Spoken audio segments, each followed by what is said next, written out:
देख रहे हैं कर्पूर ज्योति लाइव। लोगों लेकिन देखिए सर, आज जो है मकर संक्रांति को लेकर के मिलन समारोह है, सारे लोग उपस्थित हैं, क्या बोलेंगे सर? जी, एक मकर संक्रांति के साथ साथ ये दही चूड़ा का एक फेस्टिवल था, गेट टुगेदर था और एक संवाद था और साथ साथ एक मकर संक्रांति के साथ साथ एक संकल्प संक्रांति के रूप में भी इसको आज हम लोगों ने मनाया कि आने वाले समय में हमारा जो समाज है एक मजबूत समाज कैसे बने, एक सशक्त समाज कैसे बने और हमारा जो राज्य है बिहार है जी एक विकसित बिहार कैसे बने। तो ये 2-3 तरह का संकल्प हमने मिल के लिया है ताकि आने वाले समय में एक बदलाव की ओर हम जाए और एक मजबूत बिहार इसको बनाए।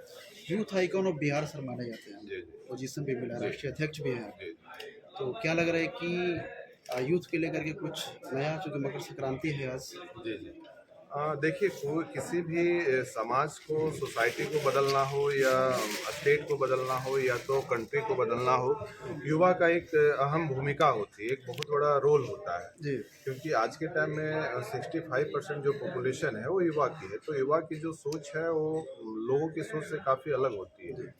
और आज के टाइम में टेक्नोलॉजी के दुनिया में, ज़माना में युवा लोग काफ़ी आगे विकास कर रहे हैं। तो जब तक सारे युवा लोग हम लोग मिल के एक लड़ाई नहीं लड़ेंगे तब तक ना तो हमारा राज्य एक विकसित राज्य बनेगा, ना ही तो हमारा देश एक विकसित देश बनेगा। तो युवा को लड़ने की ज़रूरत है ताकि आने वाले समय में हमारा जो बिहार है हर क्षेत्र में एक मजबूत बिहार कैसे बने, चाहे वो एजुकेशन का क्षेत्र हो, चाहे वो हेल्थ का क्षेत्र हो, चाहे वो लॉ एंड ऑर्डर का क्षेत्र हो, चाहे वो एम्प्लॉयमेंट का क्षेत्र हो, चाहे वो बिजनेस का क्षेत्र हो। क्योंकि बिहार में हर क्षेत्र में एक बहुत बड़ा विकास करने की ज़रूरत है। आप देख रहे हैं कि बिहार में एजुकेशन का जो लेवल है वो डे बाय डे गिरता जा रहा है। लोग डिग्रियां तो ले रहे हैं, लोग मार्क्स तो उन लोगों को, बच्चे को आ रहे हैं, लेकिन अगर हम उनकी एम्प्लॉयमेंट की बात करें, जॉब की बात करें, तो हार्डली 5% लोगों को जॉब मिल रही है। तो आखिर 95% लोगों को क्यों नहीं मिल रही है? तो ये वजह जानने की ज़रूरत है। तो इसकी वजह ये है कि यहाँ के स्कूलों में डिग्री को दिया जा रहा है लेकिन कभी भी स्किल डेवलपमेंट के ऊपर काम नहीं किया जा रहा है। इसलिए यहाँ पे जो पलायन है, बेरोजगारी है, वो बढ़ते जा रही है।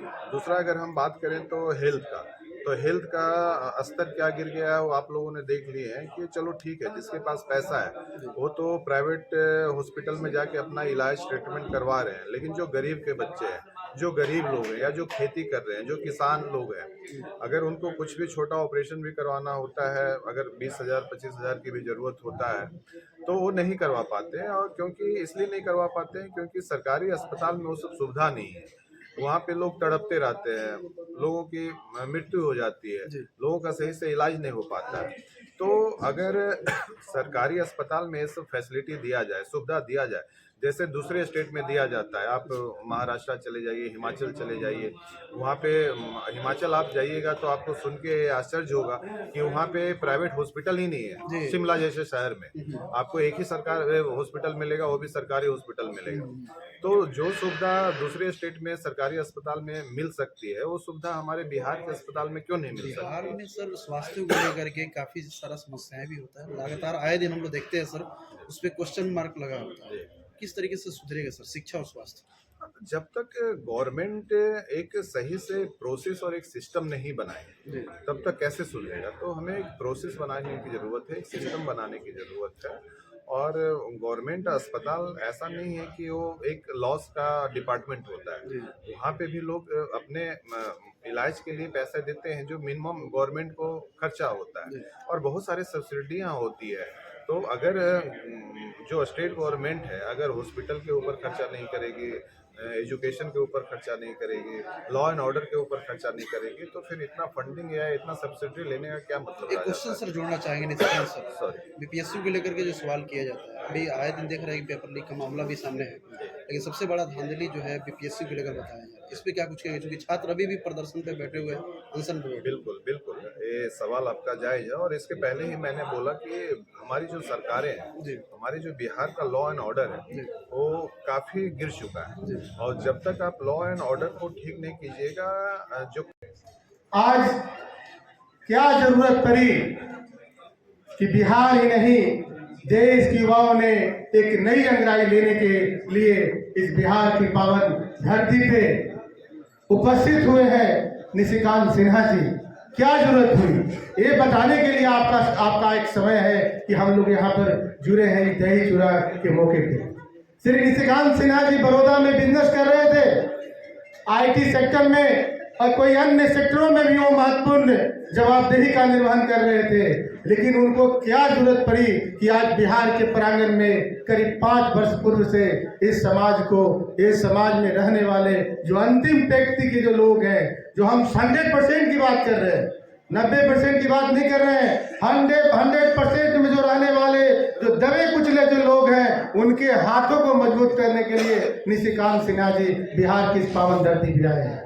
बहुत सारे साथियों ने अपने बातों से बताने का काम किया कि अमर शहीद जगदेव बाबू ने जिस लड़ाई को लड़ते हुए शहीद हो गए, उस लड़ाई में भी गति देने के लिए श्री निशिकांत सिन्हा जी इस बिहार की पावन धरती से आप लोग बीच उपस्थित हुए हैं। इनको जोरदार तालियों से आप स्वागत करें।